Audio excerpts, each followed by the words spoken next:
Check out this scene. We're coming in. We're coming in. Don't lock the door. We're coming in. Who are you? You're not coming in. Who are you? Who under whose Who are orders? you? Who are you? Who are you, sir? Do you have business here? I have sent the assistant secretary a letter alerting her that we would be here today, and we've asked her for a meeting. Yeah, I don't know that that's been accepted, so until that's accepted. Wait a minute. Who are you? Who are you? And what do you do here? What do you do I have here? security responsibility. Get out of the way. We pay for your job. We pay you. We're members of We Congress. pay you. We are here Nobody has accepted a meeting. members of Congress. You Wait a are. minute. We haven't heard that from the secretary. We haven't heard that from the spokesman. I'm relaying that. You are not the spokesman for the department. You are a security guard. Can you identify? We are members of Where's your bag? Where's your bag? You Where's don't your have ID? any identification. Where's Where's your your ID? ID? Where's The your beginning of full transparency of this administration. That's right. The administration that talked about they're going to open the doors to all of these things and show the American public what is going on. They won't even open the door to this building to members of Congress. We are not posing any threat here. We are not dangerous people. We have not done anything. We're trying to request a meeting, and they won't. They have a private security contractor who on his own is making decisions on behalf of the Department of Education. With the Department of Education, and they're treating The us. kids deserve to have us Yes, go in and fight for them. This is appalling. Children of this country deserve that battle. This is a public institution. This is not Russia. Let the camera see him. Let the camera see him. This man here. We are members of Congress. Come in. They're and blocking I want you to us. see this man here, who is a federal employee. He told us. He's not. Are you a federal employee? Huh? Yes. No, he said he's a federal employee. We pay him. We raise money to make sure that we have a Department of Education. Everybody that's hired at the Department of Education are here because we pay for them to be here. He's standing here today, blocking the door, and he can't give us a good reason why he's blocking this door. Make sure they see right here, all access entrance. Well, and I think it should be clear to parents in the United States. See, they're calling all of these gun-loading people out on us. They're calling them out on us. Look behind this door. Who do you see back there? The doors will open. Do they have guns on them? Do they have guns? Weapons. Are they prepared to shoot us? Here we have members of Congress who are being denied entry into the Department of Education. I've been in that building many times. They have a very nice restaurant inside that building. And it's not too far from the building that I worked out of, the Cohen building, Voice of America, USA GM. But here we have members of Congress who are being denied entry into that building. And there are also images today where the USAID or USAID building, this sign has been taken off of the building. And Elon Musk and his cronies have infiltrated that building as well, along with the Department of Education. Now, what I see here, and I'm not asking for anyone's agreement. I could care less about what anyone thinks because I feel highly qualified to talk about this subject, having been a former and now retired federal employee for more than 22 years. What I see and what has occurred is an infiltration of our government. It occurred from within. If any of you know Homer's writings, the Odyssey, you know about the Trojan horse. Well, a Trojan horse has been inserted into our government. I say our government because this is where I was born. The United States of America is my country. There's something I can do about that, and I don't want to do anything about that. But I've had white Americans tell me, well, if you don't love it, leave it. Well, what that tells me then is that what you're saying is that because I'm a black man and I've had a different experience than you, and if I don't think like you, I am not supposed to have an opinion and I'm supposed to leave because I'm not like you. And that's what that really says. And it also says that the United States of America belongs to white people. I want to first address what has occurred over at USAID or USAID. Elon Musk, who is not an elected official, was able to walk into that agency unimpeded. And I'm wondering if he even has a security clearance. And he brings along with him some kids. One is a 25-year-old, and they hail him as a genius. And what is interesting is today, the New York Times did some checking up on him. And it turns out that he has ties to a social media platform or two where he talks about racism. He supports being a racist. And he's an advocate of eugenics. So that 25-year-old that Elon Musk brought in to the Department of USAID is a racist. And all the documentation, the evidence is there. So what does this so-called genius do? He resigns. So he's genius enough to do that. But get this, Elon Musk, J.D. Vance, and Donald Trump says he should be brought back. So what does that tell black and brown people? That you can be a racist and still thrive in this country. And that you can go into any federal agency and look at the sensitive information of U.S. citizens. But that Elon Musk, Donald Trump, and J.D. Vance says that 25-year-old who resigned should be brought back. What does that tell you? What does it tell me as a black man having lived in this country all of his life? That I don't matter. It doesn't matter. You see, the KKK has been allowed to exist in this country. I've been to rallies just as an observer, and I've watched the KKK march down main thoroughfares with police protection. Years ago, when the neo-Nazis were marching and causing all kinds of ruckus here in Virginia, Donald Trump says that there are good persons on both sides. It was at that moment I knew exactly what Donald Trump was made out of and who he is and what he is. He hasn't changed. And here's something else. Donald Trump has been in numerous news conferences with, say, Netanyahu, the Prime Minister of Israel. Today, he's at a conference with the Japanese Prime Minister, who's standing up there like he doesn't have any sense, not knowing what to say, because Donald Trump has taken over that entire news conference as almost to say, well, be careful what you say. What is that? That's a dictator. And here's something else. Notice who Donald Trump is not talking to and who Donald Trump is not asking anything of. He's not talking to black Americans, black American citizens. He doesn't care what we think. So why ask us? He's asking everyone else, even persons who are not U.S. citizens. But he's not talking to black people. He's not talking to those organizations that represent black Americans. We are not even on his docket. We're not in his agenda. Now, I turn my attention to Christians, you white Christians, and Christianity in general.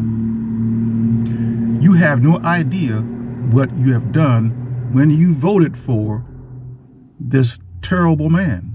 If you look at his history, you know that he is not a good man. Yet many of you will invite him into your churches, and when he enters into your churches, he's going to put on that fake smile and act as if he's one of you, as if he's a Christian, and you are going to skin and grin, shake his hand, and kiss his butt. That's what you are going to do. Because you have no integrity. You have no background. You would choose the kingdoms of Caesar rather than the kingdom of God. Jesus used a coin in a illustrational parable that he used. He said, look at this coin. Look at the image on this coin. And it had the image of Caesar on it. And Jesus said, give what belongs to Caesar to Caesar, but give what belongs to God to God.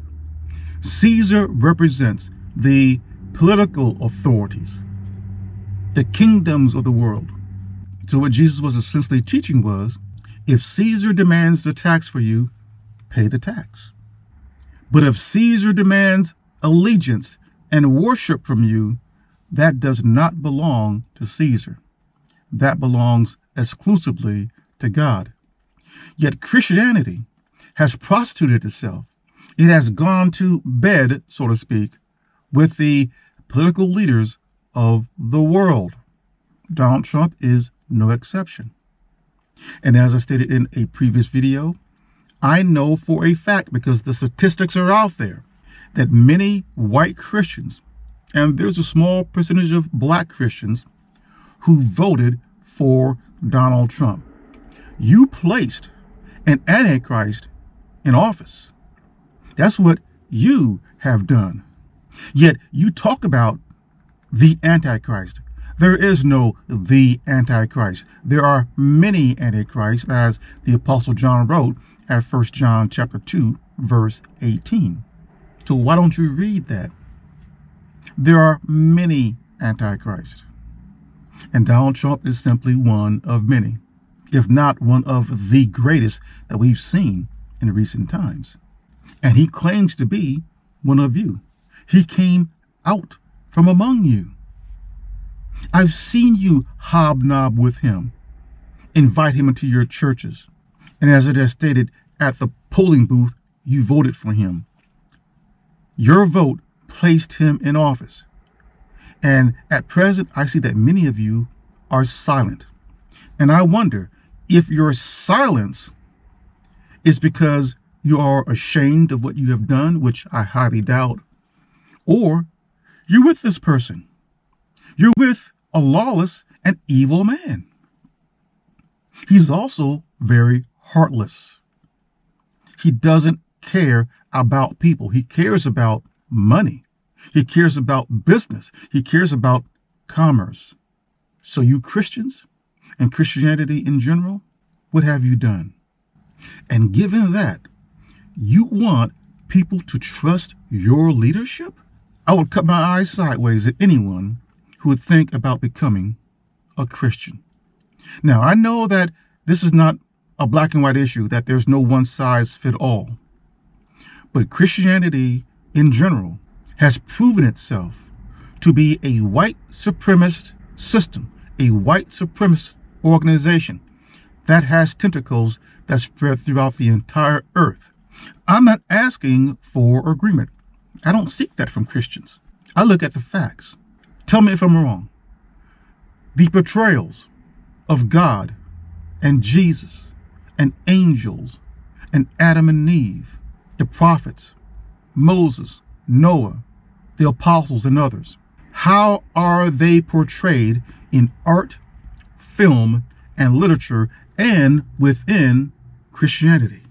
They're portrayed as white persons. So don't tell me that Christianity is not white supremacist. If Christianity was truly from above, it would be representative.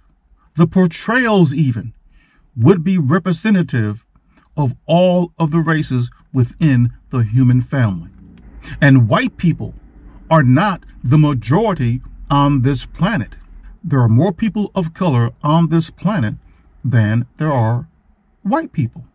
Yet Christianity, the wealthiest religious system on the earth, and I've mentioned this before, Christianity owns and holds more than 55% of the world's wealth and resources. What's wrong with that picture? So how can a religious system that is white supremacist hold all those resources and all that wealth? What that implies then is that it is white people, Europeans, Caucasians, or whatever you want to label, hold all that wealth and the resources, which equate to power. And they do not share that power with any other race among the human family. It uses that wealth and those resources to buy people, to recruit people into its ranks. So Christianity doesn't give free. You see, Jesus taught if you receive free, you give freely. Now Christianity, almost everything, if not everything, with Christianity is transactional. Even the teachings are transactional, because it teaches that if you do not accept their Jesus Christ, a white man, as your Lord and Savior, here's a transaction. You're going to be tormented for all eternity in a hellfire. See, that's transactional. But if you do accept him, here's a transaction. You're saved and you're going to heaven. So what's free in that? As Jesus taught, if you receive free, you give free. There's nothing. Christianity is evil. It is an antichrist. And what has sprung forth from Christianity in the past and what is springing forth out of Christianity today are other antichrists. Many antichrists, one whom of which is Donald Trump. Here's a man who cheated on his wife. His wife, she knows it.